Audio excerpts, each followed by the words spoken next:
Pompei, 1st century AD, a small, rich Roman city in southern Italy. Far from the bustle of Rome, boasting one of the best locations on the Mediterranean, a resort for rich Romans who like the good life. But in the year 79, life stopped for good when the eruption of Mount Vesuvius engulfed Pompeii. The whole landscape was like a moon landscape, so there were no plants left, just the remains of the buildings emerging from the lapilli and the ashes. In the ruins of this buried city, one particular area stands out for its wealth and style, Insula Occidentalis. In queste case mettono il meglio che poteva offrire il lusso dell'epoca. Les maisons, ils sont gigantesques, avec de très belles terrasses, de très belles infrastructures, des fontaines, des jardins. One of these luxurious mansions is of special interest. La casa della biblioteca è una casa dei misteri ancora irrisolti. With each new discovery, the experts can add to the story of the rich Romans who lived here. Pompei è il sogno di qualunque archeologo perché è una città che si è fermata e noi la stiamo riportando in vita.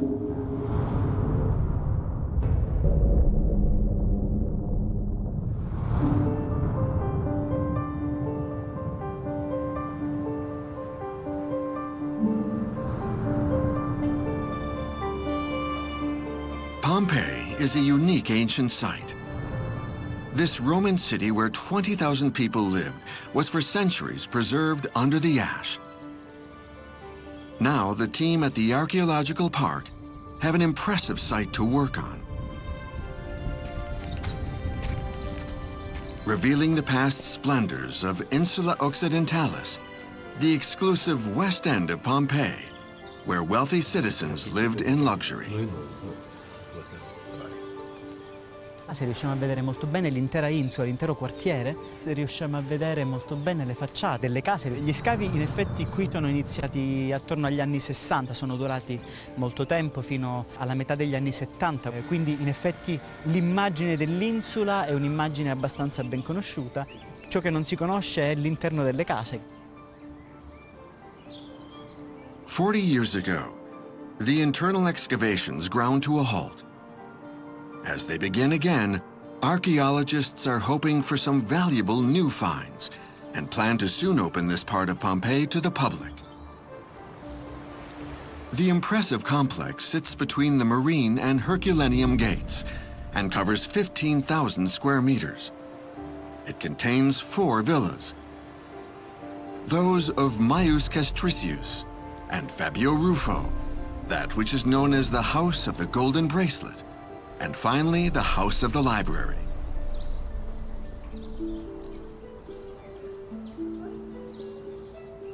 This millionaire's row is testament to the opulent lifestyle enjoyed by the richest citizens of the early Roman Empire.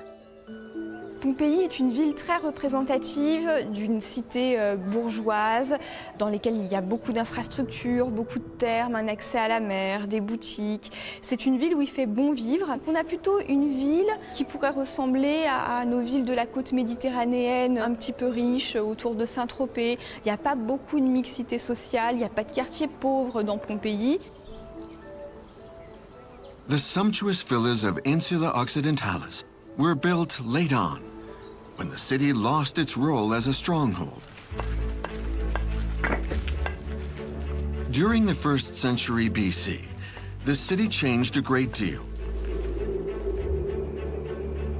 The surrounding wall was no longer needed as protection. So wealthy owners built houses that used it as support, giving rise to a new type of residence: multi-level villas with several terraces and an unrestricted view of the Bay of Naples. Cette zone est un petit peu particulière parce qu'elle permet vraiment de faire la jonction entre la ville qui est bouillonnante, qui grouille, où il y a de l'activité en permanence, et puis vous rentrez dans la maison et d'un coup, c'est le calme et la splendeur des jardins. Vous êtes face à la mer, tout est calme, luxe, calme et volupté. C'est un quartier qu'on peut estimer assez riche, voire très riche, parce que les maisons ils sont gigantesques, avec de très belles terrasses, de très belles infrastructures, des fontaines, des jardins. Elles ont de très très grandes dimensions, ce qui sera moins vrai à l'intérieur de la ville où on a des maisons un petit peu plus petites. Donc on peut supposer qu'on a soit des Pompéiens très riches qui résident là, soit éventuellement des Romains qui ont des villas qu'ils vont venir fréquenter pendant l'été pour fuir les chaleurs de Rome.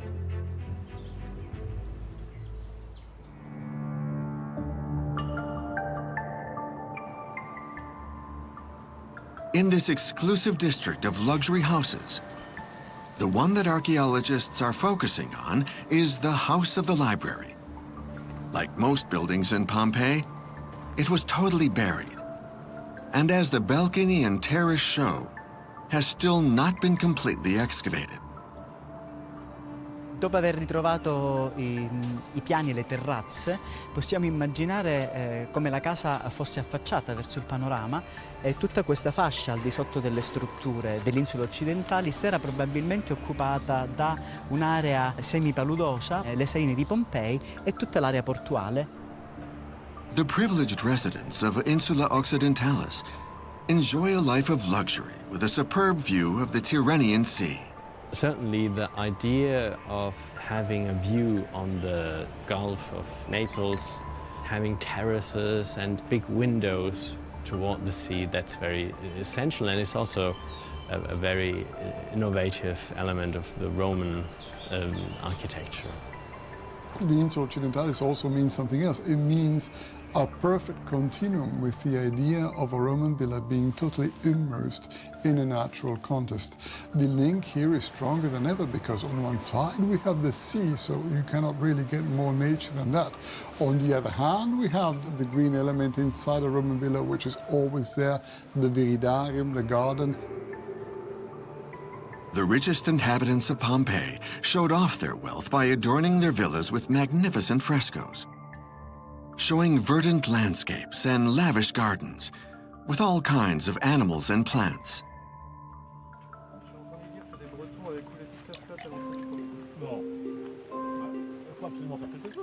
The ruling class kept a strong connection to nature, even if they were most interested in their trade and business ventures. It's very important to understand that these new villas would intertwine very closely with what was the constant development of new economic forms, because the fact of facing right onto the sea will give the new merchant ship owners the capability of being able to see firsthand what was the actual issue of ships coming and departing from the Pompeian harbour.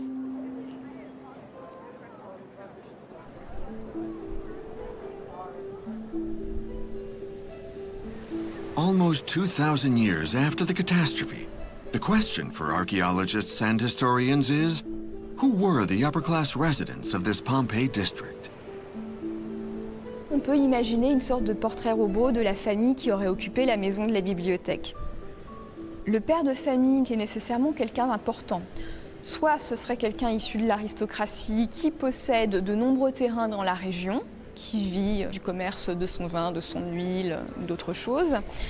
Soit c'est quelqu'un qui travaille essentiellement dans le négoce, dans les affaires. Et ils sont très nombreux à Pompéi. Dans tous les cas, c'est quelqu'un qui draine de l'argent, parce que sinon on n'aurait pas une maison aussi belle.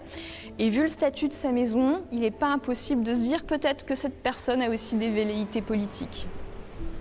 Donc le père, c'est le pater familias, le père de famille, c'est celui sur lequel repose toute la responsabilité de la maisonnée. Son épouse, la mater familias, la mère de famille, est son premier adjoint. Il ne faut pas du tout imaginer des femmes effacées, totalement soumises. Et elles tiennent à ce rôle de maîtresse de maison, de maîtresse de l'intérieur. Elles sont assez fières de tenir ce rôle-là.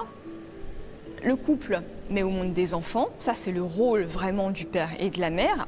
On évite d'avoir beaucoup d'enfants en réalité. Si vous avez beaucoup d'enfants, vous fractionnez votre patrimoine. Et ça, le père de famille ne le veut pas. Donc c'est pour ça que les familles ne sont pas si nombreuses dans l'Antiquité romaine et qu'à mon avis, à Pompéi, même si les maisons sont très grandes, on n'avait pas de père de famille avec une douzaine d'enfants. At the House of the Library, clues to the character of the head of the family are found in the frescoes. Only certain archaeologists have the chance to see them.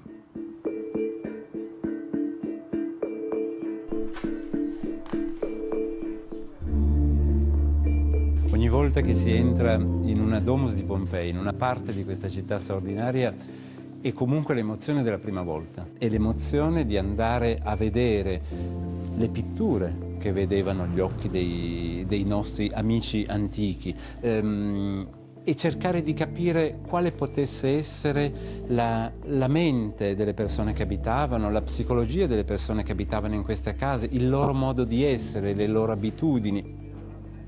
Though some Pompeian houses are named after their owner or a god, this one is named after a particular find. Ed è stata chiamata Casa della Biblioteca perché durante gli scavi del passato furono trovati i resti dell'armadio, le tracce dell'armadio in legno che doveva ospitare i rotoli, i volumen, quindi di una biblioteca personale. The reading room was at the center of the house of the library. It was a room of about 10 square meters for the owner to welcome his guests.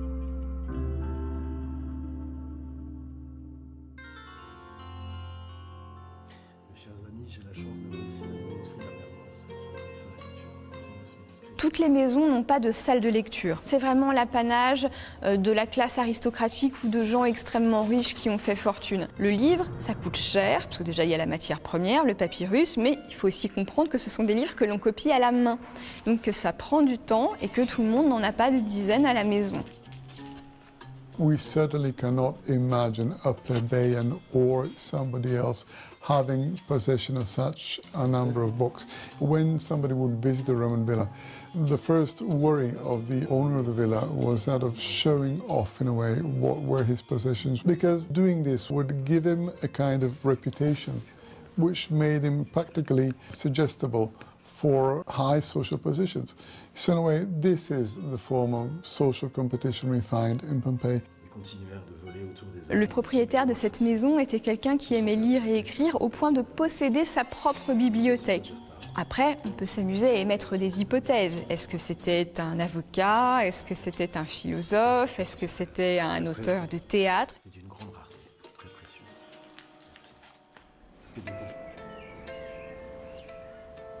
In this library, an entire wall is covered by a sumptuous fresco. It represents Philoxenus of Cythera, a poet and composer of ancient Greece, born more than 400 years before the eruption of Vesuvius. Archaeologists have identified the figure from the inscription at the base of the fresco. Philoxios, Philoxenus of Cythera. Si tratta di un poeta un po' particolare, non i classici poeti che tutti noi conosciamo, Omero, Virgilio, no, in questo caso un poeta molto particolare, e allora hanno sentito la necessità di andare a scrivere di che persona si tratta, di che personaggio si tratta, e cioè Filosseno di Cythera. En faisant représenter Philoxène de Cythère dans sa bibliothèque, le propriétaire veut montrer qu'il a une très bonne connaissance des auteurs classiques. Donc on a affaire manifestement à un esthète qui est très bien renseigné sur les auteurs anciens, puisqu'ils sont déjà des auteurs anciens pour lui, et qu'il a certainement une très belle bibliothèque qui doit correspondre au niveau de ce personnage qui est représenté. Though leading a privileged life, the house of the library's inhabitants won't be spared the impending tragedy. They will soon face the full force of Vesuvius.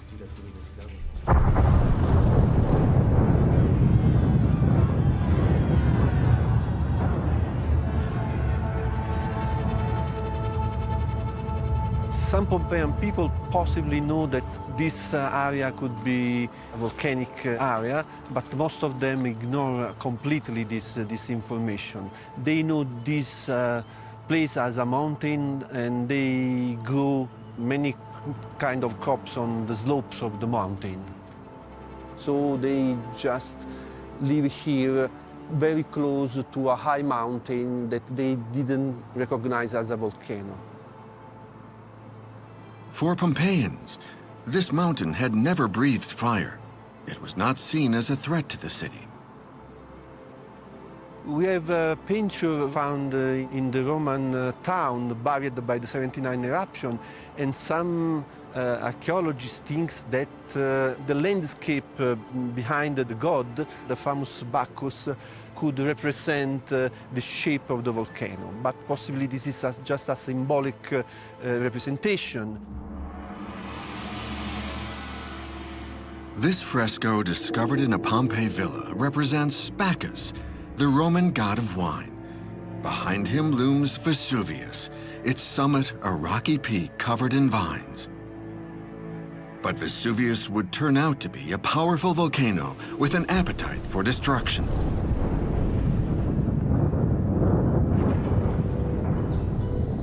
In the year 79 AD, Pompeians suspect nothing.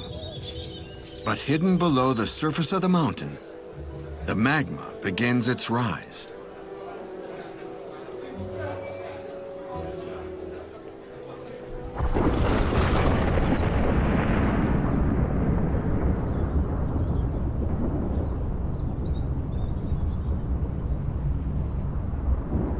When there are these eruptions, people listen something like thunder, because you have to imagine that millions of cubic meters of material are erupted each second from the vent of the volcano. So a huge quantity of material is released to the atmosphere.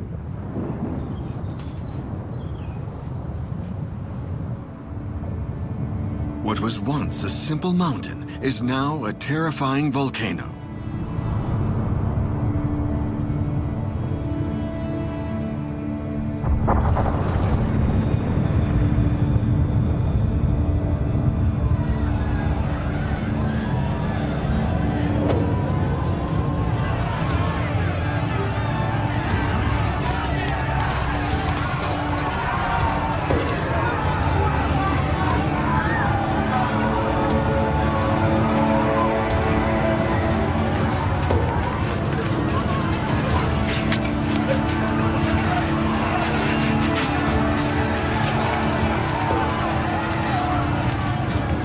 As it erupts, Vesuvius plunges the Pompeians into a state of panic. For 19 hours, there was this huge emission of gas and pyroclast that engulfed the atmosphere, and a column that rised 19 kilometers to 20 to 29 to 32 kilometers. That was the top reached by this column. And during this phase, that was the first phase of the eruption, an eruptive cloud started to move towards south from the volcano. This is because wind blew in that direction. The rocks and ash from the eruption of Vesuvius buries all the towns south of the volcano. Herculaneum, Aplontis, Stabae, Nuceria, and the largest, Pompei. So in this place there was a rain of pumice lapilli. So pumice lapilli fell from the eruptive cloud and accumulated in all this area.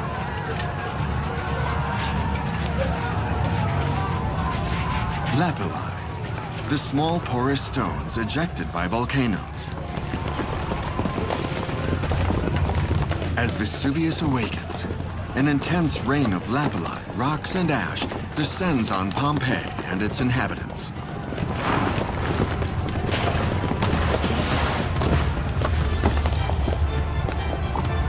As they scramble towards the gates of the city, the Pompeians try in vain to escape their fate. Many are suffocated by the sulfurous fumes that accompany the falling ash.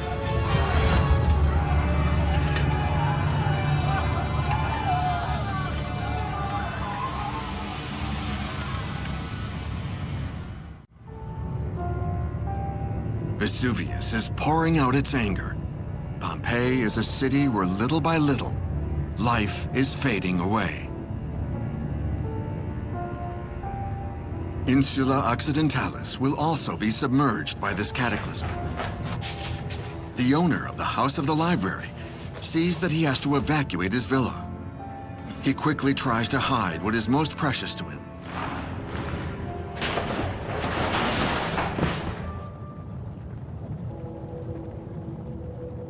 Bodies have been found in other Insula Occidentalis villas, but not yet in the House of the Library. The archaeologists hope to find some soon in the parts that have not been excavated. In the salt marshes below the villas, the swampy water has evaporated, replaced by masses of volcanic material.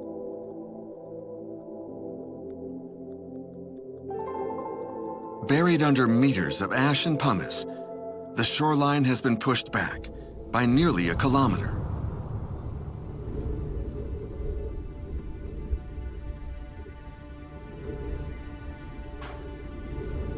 On the outskirts of Pompeii, the Villa Regina bears witness to what fell from the sky.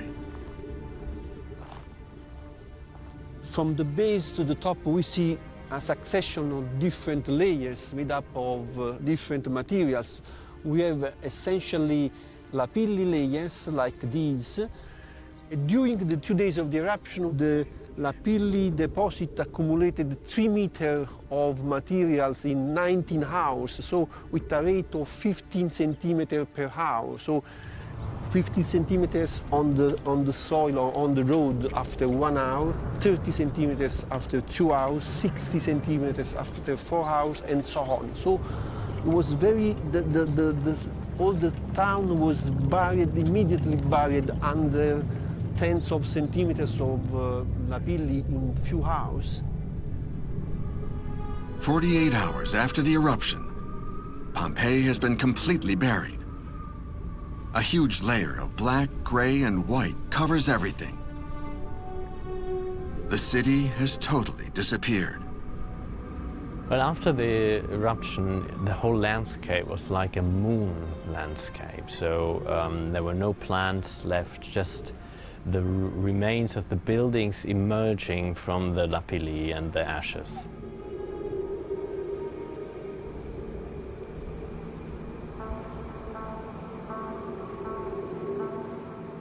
The accumulation of lapilli complicates the work of the archaeologists. But the houses weren't just filled up and covered over. They were also weakened by the earthquakes that accompanied the eruption. Here in the House of the Library, the deeper the archaeologists go into the lower floors, the greater the risk of collapse. In effetti tutta questa serie di ambienti hanno subito durante l'eruzione un collasso parziale delle murature, dei pilastri e delle volte. Noi non possiamo in questo momento scavare all'interno, sono strutture dal punto di vista statico assai delicate, hanno perso molti dei punti di appoggio su cui sono state costruite, quindi bisogna crearne dei nuovi, per cui lentamente si procede alla messa in sicurezza, al restauro e quindi allo scavo dei nuovi ambienti. It's a painstaking job to empty these alcoves of all their debris. L'impazienza è sempre tanta, la voglia di scoprire come erano pensati, come erano allestiti questi ambienti, come erano decorati, però la cosa più importante è la tutela delle strutture, quindi bisogna andare piano piano. The excavation work weakens the house's structure. Props and beams are put in place to allow the archaeologists to continue digging. Questo è stato parzialmente indagato, il che ha permesso a noi però di liberare parte delle decorazioni. All'interno della stratigrafia noi abbiamo ancora vari elementi di questa stessa volta che verranno recuperati e qualora un giorno riuscissimo a scavare anche questo ambiente, il riposizionamento al proprio posto. Fragments of the various frescoes are carefully collected, sorted, and cataloged, ready to be restored. For the team in charge of the restoration, it's a giant jigsaw puzzle. Invece nell'ultimo ambiente, con un muro di fondo che non mostrava problemi di natura statica, nell'ultimo ambiente è stato possibile approfondire lo scavo. Mancano ancora circa 1,5 metri, 2 metri per arrivare al pavimento della stanza, quindi noi vediamo solamente la parte alta della stanza con la parte alta della decorazione. These decorations, which have remained buried for centuries, are fascinating time capsules.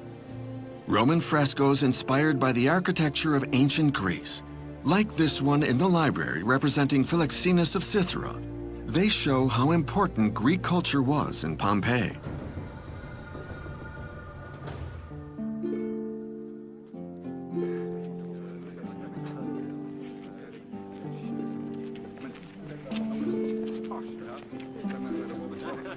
Il faut bien comprendre que le grec, la langue grecque dans l'Antiquité romaine, ça correspond peu ou prou à l'anglais pour nous. C'est la langue de communication internationale et c'est la langue de la grande culture classique.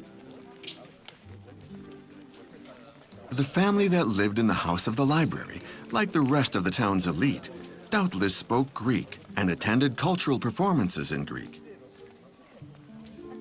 A recent discovery in Pompeii is the first clear evidence for this for historians and linguists.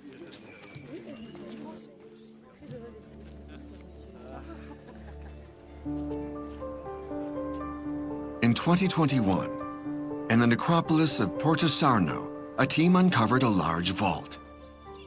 A marble plaque with an epitaph revealed the name of the deceased. The name of the person buried is Marcus Venerius Secundio.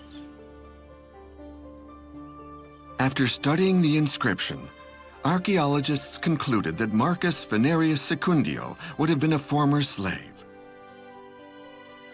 They also learned that he put on shows in the town in both Latin and Greek. It has been a surprise for all of us. It's the first certain evidence of Greek exhibitions, whatever, theater, songs, music, in Greek language in Pompeii.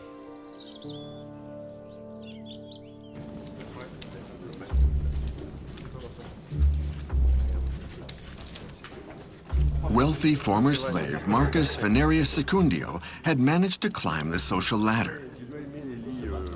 With his new status came the need to share his success by putting on shows for others.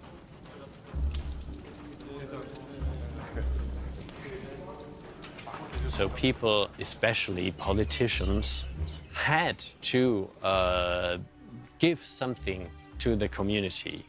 It could be buildings, it could be gladiator games, and in this case it were theater representations or musical representations. Choosing to stage shows for the public was very common. Back then, the theater was the place to meet, somewhere to be both entertained and informed. The regular performances had a central place in Pompeian life. Les loisirs pour ces riches familles sont tournés vers les activités culturelles, c'est-à-dire le théâtre, l'odéon et l'amphithéâtre. Donc le théâtre, on y joue des pièces de théâtre, l'odéon, on y fait de la chanson et de la poésie, et l'amphithéâtre, c'est pour la gladiature. Et là, on voit que Pompéi est une ville très riche, c'est qu'elle a ces 3 infrastructures de spectacle.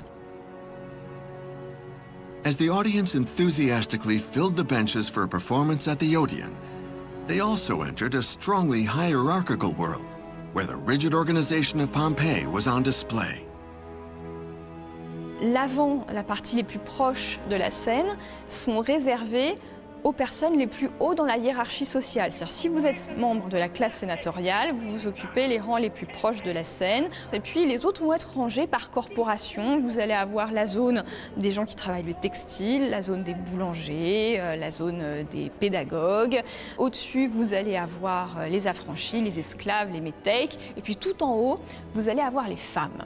Parce que le spectacle n'est pas interdit aux femmes, mais les lois d'Auguste exigent que les femmes soient loin de la scène scène parce que vous comprenez, les femmes, ces petites choses fragiles, elles pourraient tomber en pâmoison devant les acteurs, ce serait très très gênant.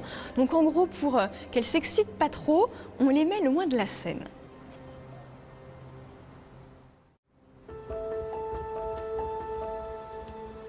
In Insula Occidentalis, many decorations show theater's appeal to rich Pompeian. The archaeologists found a mosaic right at the heart of the house of Maius Castricius, particularly intriguing. Bellissimo. È veramente stupendo. This little mosaic depicts a Roman theater mask. Il repertorio decorativo tipico romano riprende questi temi soprattutto in case queste residenziali che erano occupate dall'elite romana. Its central position at the heart of the villa tells us more about the house's rich owners. Quindi probabilmente un elemento che per i proprietari di questa casa era importante.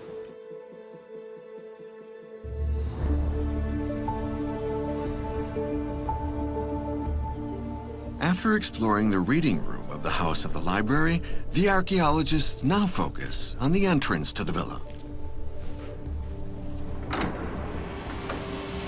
The house has an atrium with a beautifully decorated pool at its center. Visitors for the master of the house are received in this room, open to the sky. In a way, the owner of the villa, of any villa which has a system like this, is telling us, this is how luxurious my villa is. This is how beautiful my frescoes are. But this is also where I think about how daily necessities need to be dealt with. The opening in the roof creates a well of light, and the sunken pool called an impluvium collects rainwater. Excess water is stored in a tank underneath the pool to supply other rooms in the villa.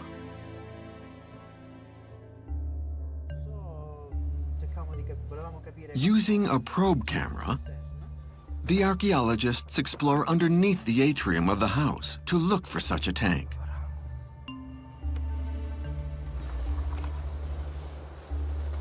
Oppala, Paolo, guarda veramente anche tu qua dentro. Sul fianco, verso sud.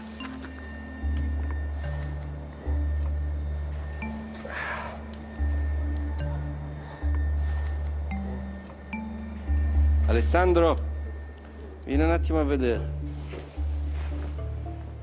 Ci sono dei detriti, mi avvicino. Questi sono molto piccoli, non ti fare ingannare dal video. Il dottore Martinelli con l'endoscopio sta cercando di comprendere l'estensione di questi vuoti per capire sia se possiamo parlare già di cisterna al di sotto dell'impluvio, ma soprattutto per questioni di sicurezza, per comprendere se tutta l'area che presenta questi grossi vuoti è stabile oppure no. In quella zona lì, dove si vedono quei due fori, abbiamo visto con l'endoscopio che c'è una cavità approssimativamente di 1,5 metri, forse 2 metri. Se è una cavità antropica, cioè se è stata fatta dall'uomo, o ci preoccupiamo un po' meno perché sono state costruite per stare lì.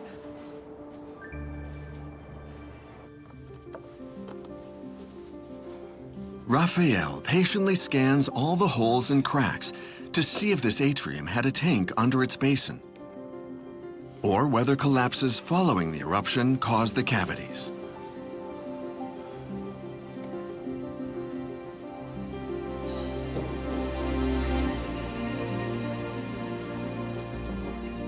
Vedete la geometria? È geometrica. Se è geometrica è fatta dall'uomo. Forse un condotto, un tubo, qualcosa. Perché tutto questo potrebbe non essere un buco da crollo. Questa esplorazione ci permette di affermare una cosa. Uno, c'è un vuoto che è molto grande, quindi bisogna fare attenzione. Non ci si cammina sopra perché potrebbe sprofondare. Due, bisogna guardarselo meglio per capire che cosa c'è. Non è solo un crollo, sembra essere qualcos'altro, quindi dobbiamo scoprirlo scavando, secondo le regole dell'archeologia ovviamente. The atrium of the House of the Library almost certainly had a tank to store or expel excess rainwater. as well as an ingenious plumbing system to supply the villa with running water. Les Romains, à l'époque de Pompéi, peu avant son éruption, maîtrisent parfaitement tout ce qui a trait à l'eau. Il y a des aqueducs qui emmènent l'eau depuis les sources, les montagnes, les forêts vers les villes et qui permettent d'avoir des fontaines quasiment à tous les coins de rue. Donc dans les maisons où il n'y aurait pas l'eau courante, d'une certaine manière, on va chercher l'eau à la fontaine qui est la plus proche. Il n'y a pas besoin de faire plus que 50 mètres en général.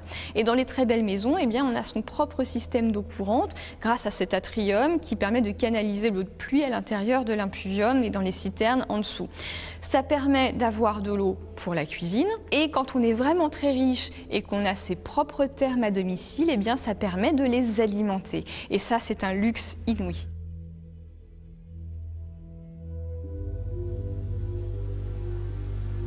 Buried in the lower floors, the thermal baths of the house of the library remain hidden. But in this adjoining house, the hydraulic system is still visible. Here, too, an impluvium was used to collect rainwater.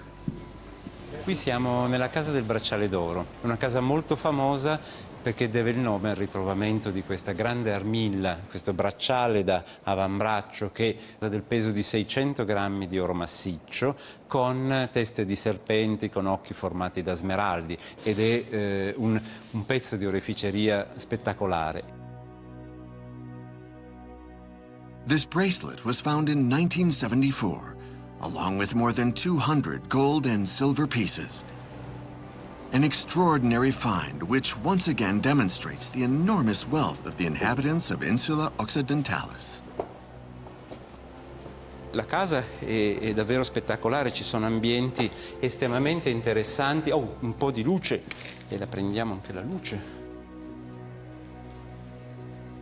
This 1,000 square meter residence is built on 3 levels. Frescoes show the splendor of a dining room before the eruption. The walls of grand Pompeian houses were entirely painted and often very colorful. The wall art reflected the grandeur of the house. Frescoes of how they looked and how they dressed. Nowhere else is Roman painting so well preserved.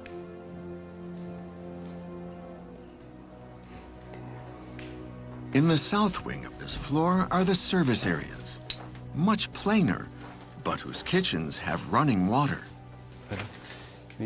Questo è meraviglioso perché è un tubo di piombo che serviva per l'alimentazione idrica della casa e che segue, che scende giù fin verso il giardino dove c'è poi il grande ninfeo del Bracciale d'Oro.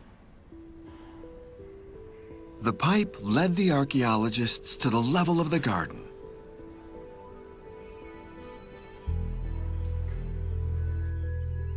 There they found a triclinium, an outdoor living space where the family and guests could relax and eat. Fountains and waterfalls provided air conditioning. Questi sono i marmi originali, ovviamente bisogna immaginarli addobbati di materassi, di coperte in cui gli astanti potevano sdraiarsi nella posizione triclinare e mangiare, beandosi dal rumore dell'acqua. The water coming from the upper floors and from the impluvium on the ground floor gushes out here as if from a spring. Slaves would place the food here to keep it cool. Quest'acqua che ritorna e ritorna poi fino nella fontana dove ancora sono presenti gli ugelli che permettono di avere il gioco d'acqua, lo spruzzo d'acqua. Fontane del genere le troviamo nei nostri palazzi rinascimentali. Prima trovare delle tecnologie dell'acqua così avanzate in una casa privata è assolutamente impossibile da dopo l'epoca romana.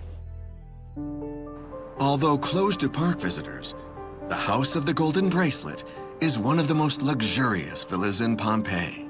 È una casa ovviamente, come tutte le case dell'Insula Occidentalis, sono case per la gente ricca, per ricche famiglie, acquisiscono delle fortune notevolissime e acquisiscono queste case e in queste case mettono il meglio che poteva offrire il lusso dell'epoca. Lo stesso lo troveremo nella casa della biblioteca. Scavando la facciata, gli ambienti sottostanti, noi ritroveremo probabilmente degli ambienti simili a questo.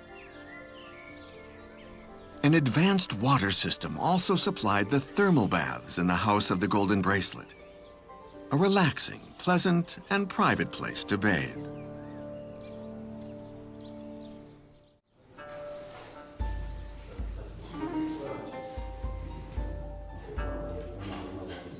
Il faut bien comprendre que les Romains sont quasiment obsédés par leur hygiène. Tous les jours, on va au bain. Il y a des bains publics dans toutes les villes. À Pompéi, on a plus de 3 ou 4. Et ces thermes coûtent extrêmement peu cher. L'entrée, c'est un semis ou un quadrant. C'est comme si nous, on payait quelques centimes pour accéder à un établissement de bain. Donc c'est vraiment un lieu de vie, de sociabilité, où toutes les classes sociales peuvent se croiser, discuter, vous pouvez vous faire des nouveaux amis, faire du business, traiter des affaires. The Romans had not yet discovered soap, but instead used saltpeter foam, beech tree ash, and oil, using a strigil, a kind of scraper, to exfoliate. Ce qui prouve que Pompéi est une ville très riche, c'est que beaucoup de villas ont leurs thermes privés. Ça veut dire que les propriétaires se sont offerts le luxe de créer leur propre bain à la maison. Ça ne veut pas dire qu'ils ne fréquentent pas les thermes publics, parce qu'il y en a beaucoup à Pompéi qui sont très beaux, puis c'est un moment de sociabilité, mais parfois on veut rester chez soi pour être seul ou dans un petit cercle. Et ce qui fait la particularité de ces maisons de l'Insula Occidentalis, c'est que la plupart d'entre elles sont dotées de thermes privés. Mais c'est pas étonnant parce que ce sont des maisons qui sont extrêmement grandes, très richement décorées. Mais ce qui est merveilleux, c'est de pouvoir y accéder et de voir à quel point ces parties sont modernes et confortables, ce qui prouve le bon goût, la richesse et la technicité des ingénieurs romains. In another Insula Occidentalis villa, archaeologists have unearthed more baths intended for private use, which show their inner workings. Qui siamo nel piccolo ambiente termale della casa di Maio Castriccio. Il calore alimentato al di sotto del pavimento, sotto questo straordinario pavimento mosaico, ci sono quelle colonnine che sostengono delle tavelle di terracotta al di sopra del quale è posato il mosaico. Infatti il calore passa non solo sotto il pavimento, ma anche sotto le pareti. Le pareti infatti hanno questa intercapedine formata dalle cosiddette tegole mammate. Some of the smoke escapes through this hole in the thick walls, which also capture the heat. The source of the heat is hidden under the floor of the baths. Stiamo entrando nella zona del refugio, quindi qui è ipotizzabile la presenza di 1 o 2 persone, 2 schiavi tra i più umili che lavoravano qua dietro. Qui siamo proprio dietro il quartiere termale e questa è la bocca da fuoco. Questa è la zona in cui veniva alimentato il fuoco in modo che il calore prodotto dalla legna, era in genere anche legna aromatica, ma soprattutto legna che potesse produrre molto calore e senza produrre fumo. Genuine pioneers, Roman builders showed remarkable skill to make sure these private baths remained in good working order. Immaginiamo che fino all'800 la reggia di Versailles in Francia, una meraviglia mondiale, non aveva i bagni interni. Tanks, fountains, and thermal baths show how water was everywhere in Pompeian society. All the houses of Insula Occidentalis have running water. Come stanno andando i lavori? Tutto a posto, ora stiamo scaricando il camion, dopo ci mettiamo a lavorare. Excavations continue at the house of the library. The team has invited the director of the archaeological park to show off a recent and remarkable find.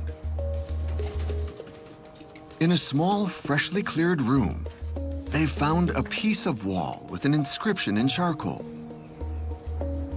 Si legge loca, dunque posa, metti, pane, candidum, un tipo di pane soffice, 40, dunque 50. È un appunto. un avviso, un ordine per qualcuno che doveva preparare il pane e mettere lì per tutta la squadra. Potrebbe essere.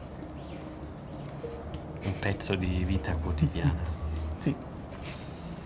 Bello. This inscription confirms their theory.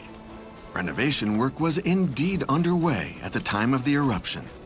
People were painting, working, and then everything ended in just one catastrophic day. This is typical for Pompeii. You get this feeling that you can almost perceiving that there was someone just a few minutes ago. In reality, it's almost 2,000 years. For all these archaeologists, it's an important find. In its own small way, the message is testimony to an eruption whose violence and speed froze the city of Pompeii and its inhabitants in time.